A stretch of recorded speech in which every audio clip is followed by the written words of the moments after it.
The credit card hit the table with a sharp crack. Marcus stared at the black metal rectangle, then at the elegant woman standing over his booth. 24 hours, unlimited spending, no questions asked. Victoria's voice was ice cold, challenging. Around them, the diner fell silent, forks suspended mid-air. His daughter Emma gripped his sleeve, her insulin pump visible beneath her thin jacket. Marcus had $17 in his account and a rejected debit card burning shame into his pocket. This stranger was either an angel or setting the cruelest trap imaginable. "Why?" he whispered. Victoria's smile didn't reach her eyes. "Let's call it an experiment."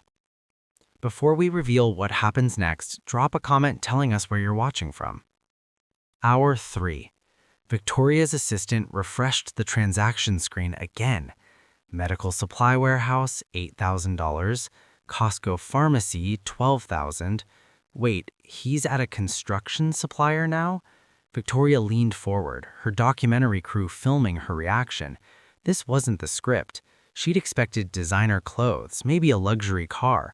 Instead, Marcus was shopping like he was preparing for war. She grabbed her coat. "Follow him." The surveillance footage showed Marcus loading industrial shelving units into a borrowed truck, his daughter Emma directing volunteers via phone. At a bulk textile warehouse, he purchased 300 winter coats. Victoria's confusion morphed into something uncomfortable. Curiosity. What was this man building, and why did his restraint make her feel suddenly, inexplicably small? Hour 18. Victoria's heels clicked against the warehouse concrete as she cornered Marcus between pallets of canned goods. "What are you doing?" Her voice cracked with frustration. Marcus didn't flinch. "My wife died 2 years ago. Diabetes complications we couldn't afford to manage properly." He gestured to Emma, organizing medical supplies with laser focus beyond her 12 years. "She made me promise if we ever got a chance to help our community, we'd take it. Our neighborhood has 6 diabetic kids rationing insulin, 15 homeless families, a food desert spanning 4 miles.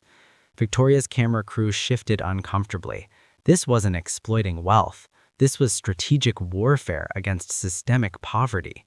"You could have bought anything," she whispered. Marcus met her eyes.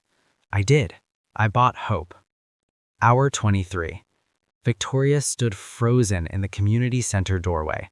The space had transformed into something impossible, a medical clinic staffed by volunteer nurses, shelves of free groceries organized by nutritional need, racks of winter clothing sized and labeled. Emma checked an elderly woman's blood sugar, explaining insulin administration with calm expertise beyond her 12 years. The woman sobbed, clutching Emma's hands. "I've been skipping doses for 3 months." Victoria's chest constricted painfully. She'd spent millions on galas, penthouses, proving her success to people who didn't matter. This man had spent 1 day proving that compassion could be revolutionary. Her documentary, her cynical experiment, her smug superiority, it all shattered. Tears streamed down her face as Marcus approached. "Thank you," she choked out. "For what?" he asked gently. "For reminding me what wealth is actually for."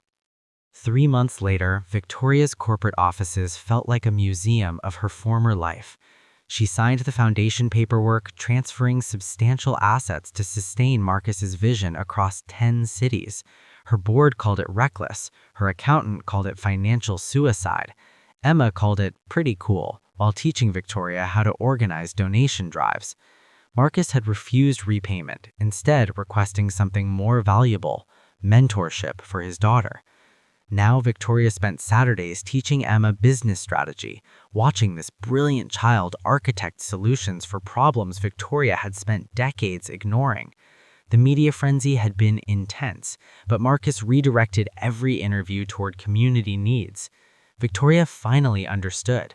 He'd never wanted fame. He'd wanted infrastructure for survival, and somehow, in helping him build it, she'd reconstructed herself. The handmade card trembled in Victoria's hands. Emma's crayon drawing showed 2 stick figures building a bridge together.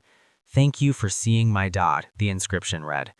Marcus revealed the final receipt, $47,000 of unlimited access. His restraint was the loudest statement. The experiment had inverted. Victoria was the one who'd been tested and found wanting. She'd learned that privilege without purpose is poverty of the soul, that true wealth multiplies when shared, and that sometimes the poorest among us are the richest in wisdom. If this story moved you, hit that subscribe button and share it with someone who needs to remember what really matters. Drop a comment telling us, what would you do with unlimited resources for 24 hours? Your answer might just reveal who you really are.